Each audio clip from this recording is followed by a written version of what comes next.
नमस्कार मंडळी, विदर्भाची गृहिणी यूट्यूब चॅनलमध्ये तुम्हा सगळ्यांचे हार्दिक स्वागत आहे। तर उन्हाळी वाळवणाला सुरुवात झालेली आहे आणि बऱ्याच लोकांनी उन्हाळी वाळवणाचे व्हिडिओ टाकलेले आहेत। तर आज आपण उन्हाळी वाळवण स्पेशल ह्या मुगाच्या वड्या आहेत आणि ह्या आपण विदर्भ पद्धतीने मुगाच्या वड्या बनवलेल्या आहे। अशा खणखणीत बघा वाळून तयार झालेल्या आहे या। तर आज आपण याची रेसिपी तुमच्यासोबत शेअर करणार आहे। तर सगळ्यात आधी आपण त्याची रेसिपी कशी तयार केली ते बघू। तर ही बघा, ह्या वड्या भाजी करताना सगळ्यात आधी आपल्याला अशा पद्धतीने काढून घ्याव्या लागतात आणि अशा पद्धतीने बारीक केल्यानंतरच त्याची भाजी करावी लागते। तर चला तर मग आपण आपल्या रेसिपीला सुरुवात करू। सगळ्यात आधी ही डाळ मी सकाळी 5 वाजता उठून भिजू घातलेली आहे। रात्रभर भिजू घातली तर त्याचा जास्त उग्र वास येतो आणि त्या वड्या पण चांगल्या बनत नाही। तर सकाळी म्हणजेच पहाटे 5 वाजता उठून ही डाळ भिजू घातलेली होती आणि आता याला 3 ते 4-5 पाण्याने छान त्याचे साल निघेपर्यंत आणि पूर्ण येल्लो राहीपर्यंत आपण त्याला स्वच्छ धुवून घेणार आहे। बघा, अशा पद्धतीने आपण स्वच्छ अशी डाळ धुवून घेतलेली आहे। त्यामध्ये एकही सालीचा कण आपण ठेवलेला नाही आहे आणि वड्याही छान दिसतात। अशा पद्धतीने जर आपण डाळ स्वच्छ धुवून घेतली तर त्याला आता छान स्वच्छ आपण कापडामध्ये काढून घेतलेली आहे आणि परड्यामध्ये आपण त्याला छानपैकी थोडी सुकवून घेणार आहे। एकदम जास्त डाळ सुकवलेली नको, थोडीफार ओलसरपणा असलेली आपल्याला डाळ पाहिजे आहे। तर अशा पद्धतीची डाळ आपण आता पाट्यावरती वाटायला घेणार आहे। तुम्ही बघू शकता, आता आपण हा पाटा आणि वरवंटा घेतलेला आहे आणि यावरती आपण आपल्याला लागते त्या प्रमाणात डाळ टाकून घ्यायची आहे आणि आपण वाटायला सुरुवात करूया। तर मग आता आपण बघा, अशा पद्धतीने डाळ घेतलेली आहे आणि ती वाटून घेत आहोत। पाणी टाकायचे नाही आहे आपल्याला।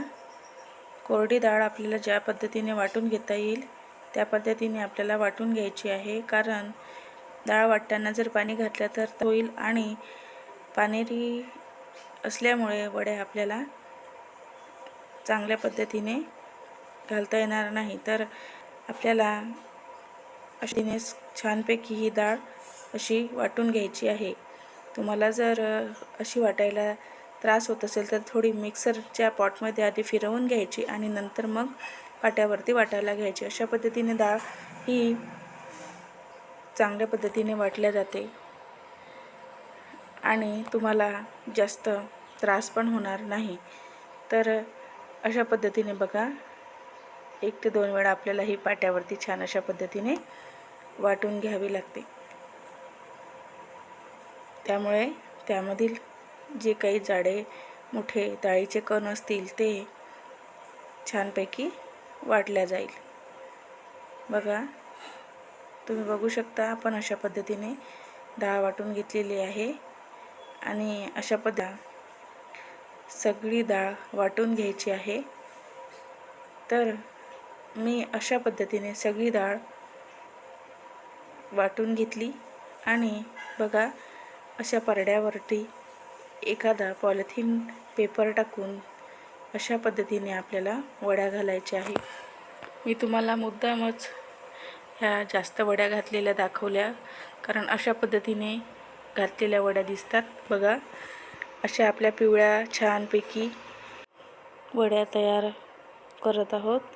तुम्ही बघू शकता, अशा पद्धतीने पटापट आपल्या वड्या तयार होतात आणि अशा वड्या घालताना सुद्धा आपल्याला कोणत्याही प्रकारचा त्रास होत नाही आणि पटापट या वड्या छानपैकी हातामधून सुटतात। तर अशा पद्धतीने आपल्याला वड्या घालून घ्यायच्या आहे सगळ्या वड्या आणि उन्हामध्ये आपल्याला वाळवत घालायचे आहे। आता बघा, आपल्या वड्या अशा वाळवून खणखणीत तयार झालेल्या आहे। तुम्ही सुद्धा नक्की बनवून बघा। आवडल्यास लाईक, शेअर, सबस्क्राईब करा व माझ्या पुढील रेसिपीसाठी तयार राहा आणि एकदा अशा पद्धतीने वड्या नक्की बनवून बघा।